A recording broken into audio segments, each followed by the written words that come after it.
So I was saying that walking is also a way of slowing things down. That there is a fundamental relationship between speed and modernity. Right? And if we're trying to understand Gandhi's commitment to walking, we have to think of it philosophically as well. We have to think about the ways in which he was trying to slow down the pace of life, eliminate speed, increase the time for reflection, right? Of course, we cannot understand the idea of walking unless we think about the particular relationship between the mind and the body, the particular ways in which Gandhi's conception of the body entailed walking as a principal, fundamental precept of his thinking. Right? So I think this is the background in which we have to think about the Dandi March. That is, with respect to the idea of walking, with respect to the idea of people accompanying him on this march. Now, who were the marchers? He started out with a set of 78 marchers. Most of them are people who are inmates of Sabarmati Ashram, that is, that they're members of the ashram community. The youngest was a student by the name of Vithal. He was 16 years old. Reverse this number, we get 61. That's the age of Gandhi at this time when he goes on this march. He's 61 years old. Right? The group included at least two people who had doctorates. The majority, well, perhaps not the majority, let's say that the largest group of people in the group of marchers were Gujaratis. I believe about 32 of the 78 or 80 were Gujaratis.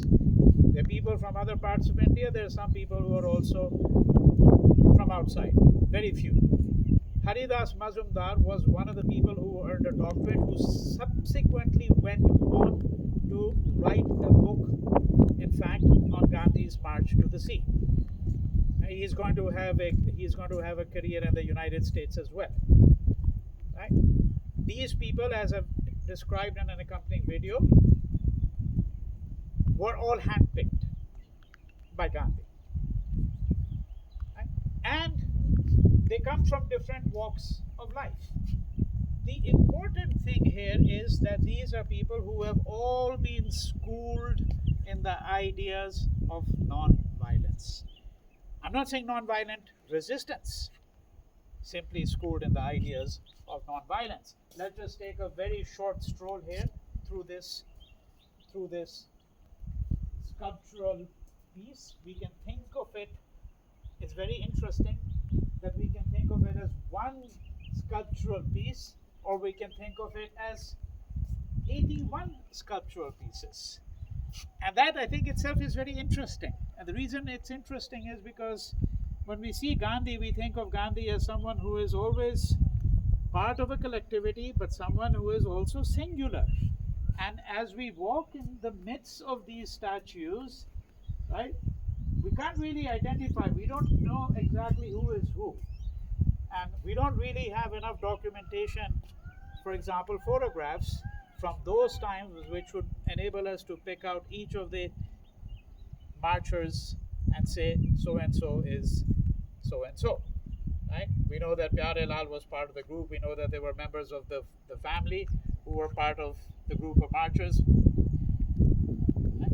Chagan Lal Joshi was one of those people who was important in the movement, certainly important part of the history of the Dandi March, although I think in the larger history of the non-violent movement, his name is perhaps lesser known outside the state of Gujarat especially. But let me return to the point I was making here, and I think we'll conclude with that as we're walking through this monument, we can think of it, as I said, as one singular piece of sculpture, or we can think of it as 81 sculptures.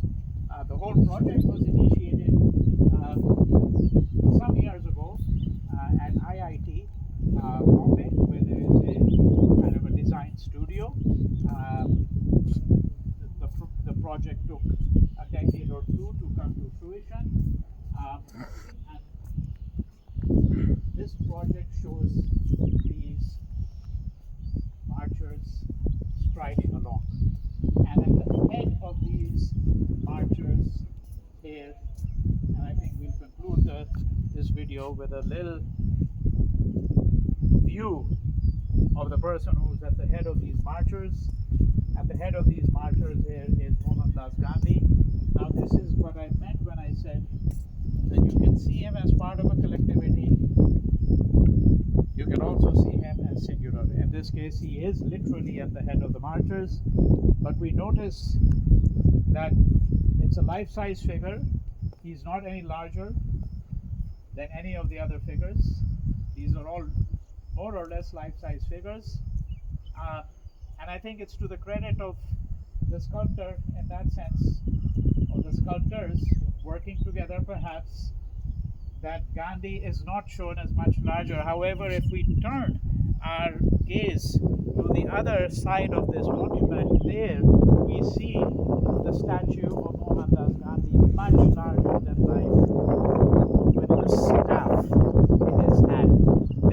This is really the kind of course, this is not an exact representation, but it is the lino cut by Nandlal Bose of Gandhi with the staff in his hand.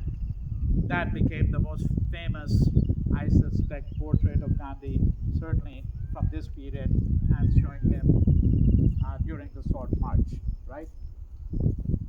Marching purposefully, striding forward. But let's return once again to this. So here we have Mohandas Gandhi at the head of the marchers. He's singular, he's distinct, and yet he is part of a collectivity.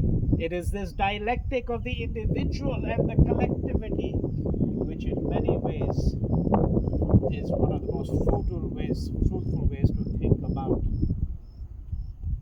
the life of Gandhi and the set of representations we have about